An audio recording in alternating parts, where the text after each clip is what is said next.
না না না না না না না।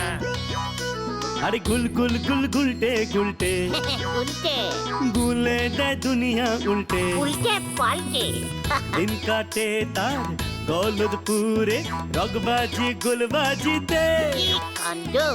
পাঁচু ভেন্ডি ঘটনা চালা তার সঙ্গীত তার কার সাজিতে। জ্বালিয়ে খেলে গুলের প্যাচে দিনকে করে সেরা। গুল গুল গুলটে গুল গুল গুলটে মামা জিন্দাবাদ। উল্টে মামা।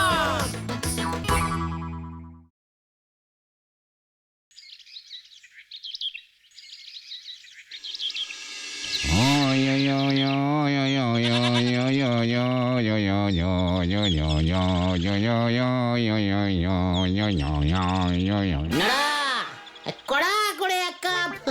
আরে তুই এখানে বসে গুনগুন করে গান করছো আবার? ব্যাপার কি গো নরাদা? ভাগ্যের চাকা উল্টে গেছে গো, তাই আজকেরই আমি আর চা বানাবো নে। বাবুর মতো এখানে বসে বসে আয়েস করে চা খাবো। নরা, আসল ব্যাপারটা ঝেড়ে কাজ বলছি, নয়তো নয়তো তুমি আমার লবডঙ্কা করবে। আজ আমি আর চা বিক্রি করবো নে। এই দেখো দেখি 500 করে ক্যাশ তোর হ্যান্ডে এলো কি করে? সেটাই তো বলতেছি। কেসটা কি সত্যি করে বলো তো নরদা? ওই যে নামজাদা শিল্পী শেতল বাবু আছে না, উনি আমারে বকশিস দিয়েছে। 500 টাকা বকশিস? ওই শেতল বাবু আজ সকালে এসে হাজির। এই নে নরা, ধর 500 টাকা তোর বকশিস। ওরে বাবা, এই 500 টাকা বকশিস! শিল্পীর মন দেখতেছি কাদাচ্ছে নরম হয়। ওরে নরা, মন নরম না রে, ওরে আমার নরাদম। পকেটটা খানিক হঠাৎ গরম হয়ে উঠে আছে। আমার একখানা ছবি 5,000 টাকা, বুঝলি, 5,000 টাকায় হঠাৎ বিক্রি হইয়া গেল। জানি না কি বুঝিয়া কি ছবি কিনিয়া লইল ওই ভদ্রলোক। শহর থেকে, বুঝলি, শহর থেকে আমার ছবি দেখিতে আসিয়াছিল। 5,000 টাকার একখান ছবি? বাপরি বাপ, আমার 1 কাপ চা 2 চামচ চিনি দে করলি পরেও 5 টাকা কেউ দিতে চায় নে। কি যে বলিস, তোর ওই শীতল চা খেয়েই তো এই ছবিখানা আঁকিয়াছিলাম, তাই এই বকশিস। বাবু আপনি বসেন, আপনি ফ্রিতে 1 কাপ গরম চা খেয়ে যান, কোনো পয়সা লাগবে না। এই ওই শীতল বাবুর ছবি 5,000 টাকায় বিক্রি হয়েছে? এই তো সেদিন ঘোতনদের পাশের বাড়িতে ভাড়া এলো আর এসেই 5,000 টাকা। চল আমার সঙ্গে। 500 টাকা বকশিসের কি তেজ হচ্ছে বাবজি!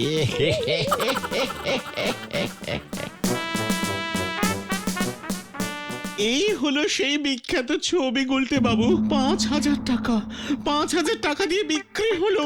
এই দেখুন আমার সই, সীসা মানে শীতল শাসমল। তা সীসা মশাই, এই ছবিটার মধ্যে যে কোনো ছবি দেখিতে পাইতেছি না। পুরোটাই কমলা রং দিয়ে লেপে দিয়ে কালো রঙের গোল এঁকে দিয়েছেন। ইহা বড় গভীর ছবি, সকলে বোঝে না। খুব কঠিন মানে, তাই না শীতল বাবু? খুব খুব ছবি যত কঠিন হবে, যত লোক কম বুঝবে, তত তো দাম চড়বে। ভেরি ইন্টারেস্টিং ফুল কথা। তা এই ছবিটার মানে যদি আপনি একটু বুঝিয়ে দেন দেখি সীসা বাবু। বোঝাচ্ছি, পৃথিবীটা জ্বলছে জ্বলছে, দাও দাও করে জ্বলছে। এই মেরেছে। কোথায় কোথায়? জল জল! এই যে এই পুরোটা পৃথিবী, এই কমলা রং হলো আগুন। আর ওই কালো গোলটা? ওটা সূর্য। কি?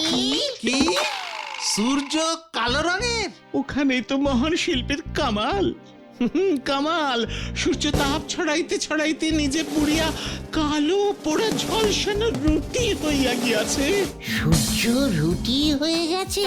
শিল্পীর মন তো গুলটে বাবু, যা ইচ্ছে তাই ভাবতে পারা যায়। ও তাই বুঝি? হ্যাঁ, বড়ই নরম। বুঝেছি বুঝেছি। এবার আমাকেও আমার পকেট করিতে হইবে গরম। চল রে বলদের দল, চল। আচ্ছা গুলটে মামা, ছবি আঁকছে ওই শীতল বাবু, তোমার পকেট গরম হবে কেমন করে? যেভাবে ওই সীসা মানে শীতল বাবুর পকেট ভর্তি হয়েছে। সে তো ছবি আঁকে, তুমিও কি ছবি আঁকতে পারো নাকি গুলটে মামা? ওরে, মন যাদের নরম হয় তারাই ছবি আঁকতে পারে।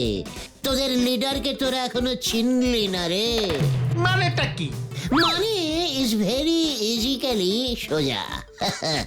আমিও ছবি আঁকবো বুঝলি, ভেরি কঠিন কঠিন ছবি। ছবি যত কঠিন দাম তত বেশি। শুনলি না শীতল বাবু কি বললো? তা বলে তুমি ছবি আঁকবে? আমাকে চ্যালেঞ্জিং করবি না ভেন্ডি, দেখবি আমি পারি কিনা ছবি আঁকতে, দেখবি? হ্যাঁ দেখবো। পাঁচু, ভেন্ডি আমাকে চ্যালেঞ্জিং দিল কিন্তু। তুমিও দেখিয়ে দাও গুলটে মামা। ঠিক আছে, চল তাহলে ঠেকে আজকেই দেখিতে পাইবি তোদের গুলটে মামা কত বড় শিল্পী।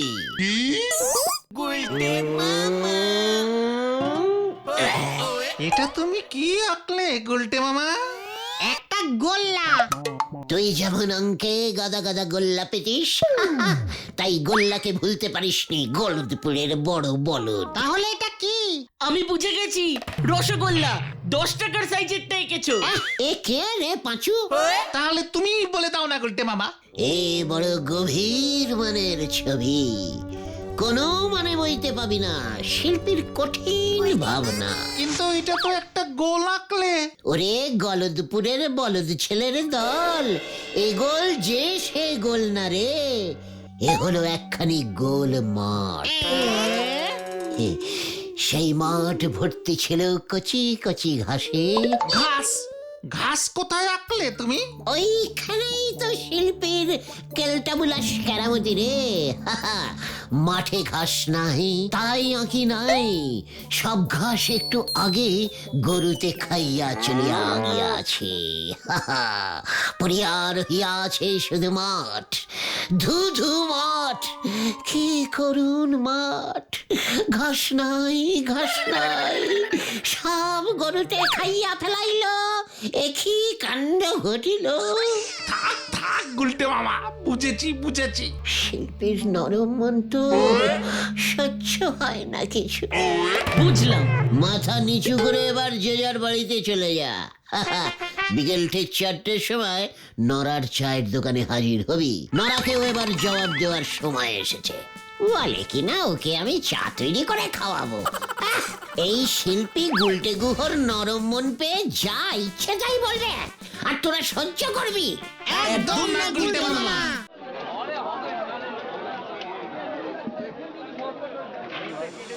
ওরে বাপ রে বাপ, আমি তো একদিনে বুঝতেও পারিনি যে আমাদের গুলটে বাবু এত বড় গোল্লা শিল্পী। আপনাদের দেখলে কিন্তু বোঝা যায় না গো। দেখেছিস তো, একখানা গোল্লা এঁকেছি, তাতেই নড়া আমাকে কেমন আপনি আগে করছে। ওরে নড়া, গোল্লাই যে সব, সূর্য, চাঁদ, 1 টাকার কয়েন, ডোবা, পুকুর, দিঘি, রসগোল্লা, সবাই যে গোল রে। ওরে বাপ রে বাপ, একটা গোল্লার মধ্যে যে এত কিছু নৌকোয় ছিল সেটা কখনো ভেবে দেখিনি গো। এবার দেখলি তো, তোর ওই শীতল বাবু না আমার কাছে নস্যি নস্যি। একখানা ছবি বিক্রি করেই 500 টাকা বকশিস। তাও তো উনি দিয়েছেন, আপনি তো ওই গোল্লাই একে বিনি পয়সায় 2 কাপ চা খেয়ে নিলেন। আমি মানে চিন্তা করিস না নরা, এই তো সবে শুরু হলো আমার শিল্পী জীবন। আমার ছবি দেখবি 50,000 টাকা পর্যন্ত দর উঠবে। সে তো উঠে গেছে। মানে কি বলতে চাইছিস তুই নরা? শীতল বাবু বলে গেলে নদীর ধারে গোবিন্দ বাবু ঘোড়ার উপর বসে পোজ দেবেন। ঘোড়ার পর শীতল বাবু ঘোড়া আনবে? হ্যাঁ, শীতল বাবু ওনারে দেখি দেখি ওনার ডিরেক্ট ছবি আঁকবেন। গোবিন্দ বাবুর ওই ছবি পছন্দ হলে নাকি 50,000 টাকা দিতে পিছপা হবেন না। এ আপনি রে বলে দিল। হোয়াট? ঝোলা গোবিন্দ মানে গোবিন্দ গুছাইতে ছবি আঁকবে ওই শীতল শাসমল, তাও আবার ওকে দেখে দেখে? সন্ন্যারা, শীতল বাবু দেখে দেখে ছবি আঁকে আর আমি আঁকবো না দেখে। তখন দেখা যাবে কার ছবির জোর কত বেশি আর কে কত টাকা পায়। চল তোরা, নরা আমাকে নাড়িয়ে দিয়েছিস আর আমাকে কেউ ধরে রাখতে পারবে না। এখন আমাদের অনেক কাজ করতে হবে। চলে আয় তোরা।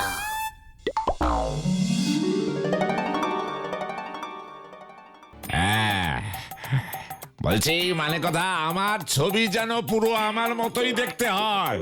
উমা, চিন্তা করবেন না গোবিন্দ বাবু, শিল্পীর কল্পনায় যতটা হবে ততটুকুরই পয়সা নেব আমি।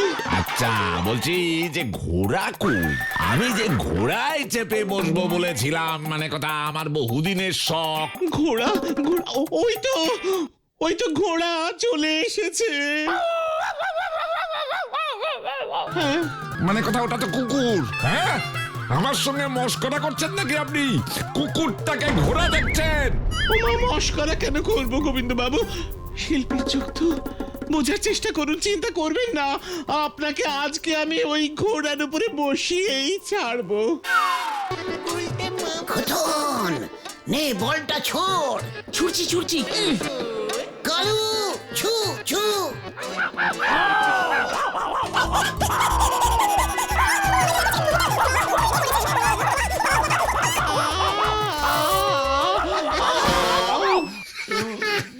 ওরে হতচ্ছাড়া শীতল, তোর মাথায় মানে কথা এবার আমি তোর ছবি ভাঙবো। শিল্পীর চোখ কখনো ভুল হয় না স্যার, কখনো ভুল হয় না, বিশ্বাস করুন। ওই কুকুরটা আগের জন্মে ঘোড়াই ছিল। শিল্পীর কল্পনা স্যার। শিল্পীর কল্পনা? ওঠ ওঠ বলছি, মানে কথা। ওরে বাপরে বাপ, আমার কোমরটা গেল। চলুন দেখি আপনাকে বাড়ি পৌঁছে দিয়ে আসি। এই ধর তোরা। আপনার মেয়ে শ্রীমতী পটেশ্বরীকে দেখছি না গোবিন্দ বাবু? ও যে দুদিন হলো মাসির বাড়ি গেছে। খুব ভালো হয়েছে। না না, যাক, ভগবান যা করেন মঙ্গলের জন্যই করে। ঠিকই আছে। মঙ্গল আর হলো কোথায়? মানে কথা, নড়া বলল শীতল বাবু নাকি ভালো ছবি টবি আঁকে। তাই ভাবলাম ঘোড়ার উপরে আমি বসে পা ঝুলিয়ে যদি একখানা ছবি এই ঘরে রাখতে পারতাম। তাই ওই মরকট শীতলকে বললাম। কি ভাবলাম আর কি হলো, মানে কথা। আরে আমরা আছি কি করতে মশাই, কি করতে আছি আমরা? আমরা এই পাড়ার ছেলেরা যদি আপনার সামান্য একখানি এইটুকুখানি শখ পূরণ করতে না পারি, তাহলে এটা যে পাড়ার লজ্জা, তাম গলদপুরের লজ্জা, আপনার লজ্জা, আমার লজ্জা। ঠিক আছে, মানে কথা, এত লজ্জা পেতে হবে না। তা তোমরা কিভাবে আমার শখ পূরণ করবে হে বাপু? কেন ছবি এঁকে? বটে, মানে কথা, তা কে আঁকবে আমার ছবি? কেন আমি? হ্যাঁ, তাই বুঝি? তা তুমি কবে শিল্পী হলে হে গুলটে? সে অনেক দিন থেকে, বুঝেছেন। আমি তো ছদ্মনামে আঁকি, তাই বোধহয় শোনেননি আপনি। কি নামে আঁকো? গুগু, গুলটে গুহ। গু গু? ওরে বাপ রে বাপ, তাই বুঝি? মানে কথা, তা ভায়া পারবে নাকি তুমি আমার ছবি আঁকতে? পারলে কি 50? হ্যাঁ হ্যাঁ, নগদ 50 টাকা পাবে। মানে নড়া বলছিল যে 50,000। 50,000? ওটা ঘোড়ার ভাড়া। হ্যাঁ, মানে কথা, ওই ঘোড়ার উপরে চড়িয়ে যদি আঁকতে পারো। তবে এখন তো বেশ কিছুদিন বিছানা ছেড়ে উঠতে পারবো না, মানে কথা। এই অবস্থায় আমার একখানা ছবি এঁকে দেখাও দেখি। জানি না তুমি আবার কি খেল দেখাবে, মানে কথা। মানে ঠিক আছে, অল্পের উপর দিয়েই শুরু হোক। পছন্দ হলে তো আপনার আবার 500 টাকা করে বকশিস দেওয়ার স্বভাব তো আছেই। আরে আগে তো পছন্দ হোক উজবুক, মানে কথা। নিয়ে আয় তোর খাতাপত্র, রং, পেন্সিল। স্বভাব লাগবেই না, আমি বাড়িতে বসেই আঁকবো। কি, আমি থাকবো আমার বাড়িতে, আমার ঘরে? আর মানে কথা, তুই ছবি আঁকবি তোর ঘরে বসে? মস্করা করার আর জায়গা পাও না, মানে কথা। কি মেশমশাই, সব শিল্পী কি এক হয় নাকি? আমি যে ভেরি ক্লাসিক্যাল ছবি আঁকি, আপনি বোধহয় জানেন না। সব না দেখে, একটুও দেখে ছবি আঁকি না।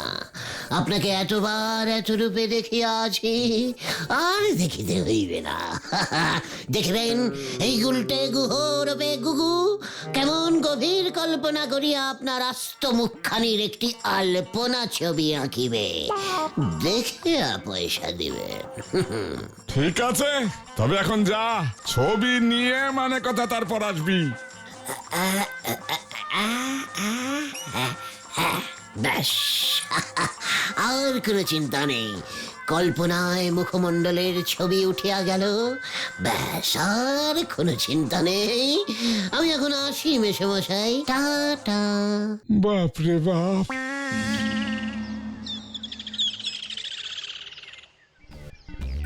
এটা তুমি কি করলে গুলটে মামা?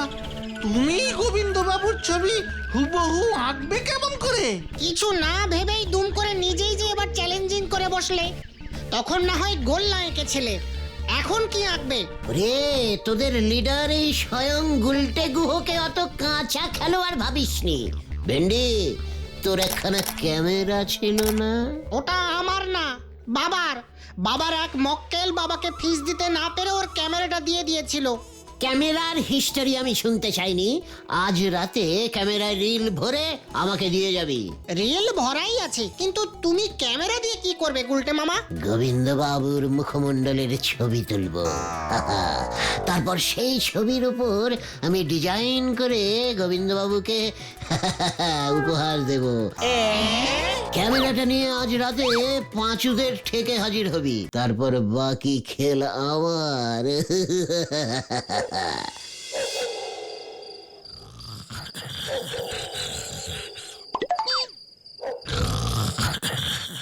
নাক ডাকছে না বাঘ ডাকছে? বাবা, এনে ভেন্ডি, ছবি তোল, ছবি তোল। গোবিন্দ বাবু তো ঘুমোচ্ছে। এই পোজেই ছবি চাই আমার। তোল তোল। হয়েছে, ঠিক আছে, চল এবার পালা। মামা,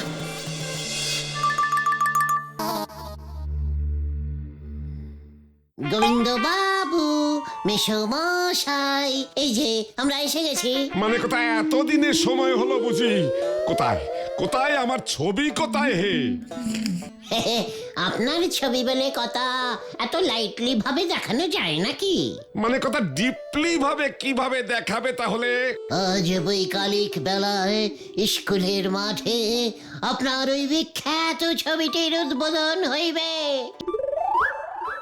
ইতিমধ্যে পাঁচু ভেন্ডিরা সবাই পাড়ায় প্রচার শুরু করিয়া দিয়াছে। ছবির উদ্বোধন? মানে কথা, তা কে করবে শুনি? মানে স্যার, আপনি। আপনার ছবির উদ্বোধন মহামান্য আপনি করিবেন। পুরো গলদপুর দেখিবে এই শিল্পী গুলটে কি অসামান্য ছবি আঁকিয়াছে। ও, তাই বুঝি? মানে কথা, ব্যাপারটা তো মন্দ নয়। সমস্ত বড় বড় মহাপুরুষদের ছবি তো এইভাবেই উদ্বোধন হয়। ঝোলা, মানে গোবিন্দ বাবু, মনে থাকে যেন, আজ বৈকালিক ঠিক 4 ঘটিকায়।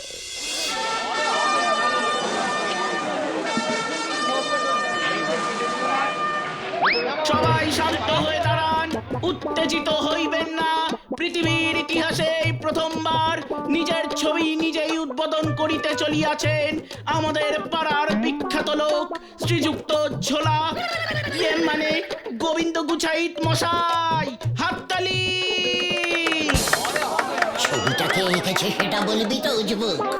হ্যাঁ হ্যাঁ, এই অসামান্য ছবিখানি আঁকিয়াছেন মহামান্য শিল্পী গুগু, মানে গুলটে গুহ। হাততালি দিন সবাই। এবার তাহলে মানে কথা উদ্বোধনটা করেই দিই। হ্যাঁ, আমার যে আর তর সইছে না রে। শুভস্য শীঘ্রমস্য। অবশ্য অবশ্য। এ, এ, এ।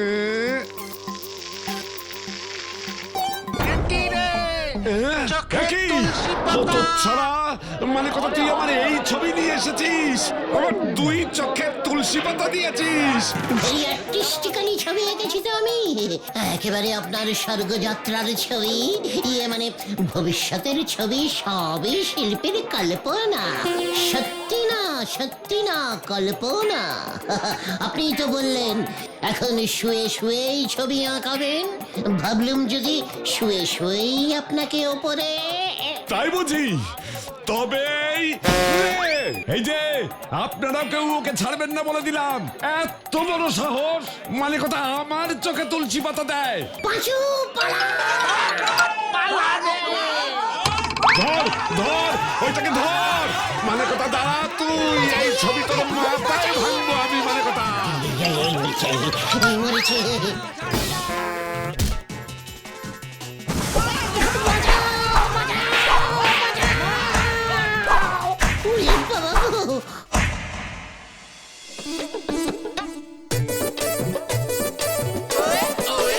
তুমি শেষ পর্যন্ত গোবিন্দ বাবুর চোখে তুলসী পাতা দিতে গেলে কেন গুলটে মামা? তা না হলে এতটা খচতো না। ভেন্ডিটা ঝোলা গোবিন্দর ঘুমন্ত অবস্থার ছবি তুলেছে, তাই আমি চোখে তুলসী পাতা লাগিয়ে ব্যাপারটাকে একটু জীবন্ত করে তুলতে চেয়েছিলাম রে ভাইটু। সবই শিল্পীর কল্পনা রে, সবাই বোঝে না। ভেরি ডিপ মিনিং তো। ঠিকই বলেছ, গোবিন্দবাবু তোমার কল্পনাটা ধরতেই পারেননি। কিন্তু শিল্পী হওয়ার পেঁচটা কেমন কষেছিলাম বল। নেহাত গোবিন্দবাবু ছবিটার এত গভীর মানেটা ধরতে পারলো না, নয়তো কড় করে 500 টাকা তোদের কপালেই নাচছিল রে।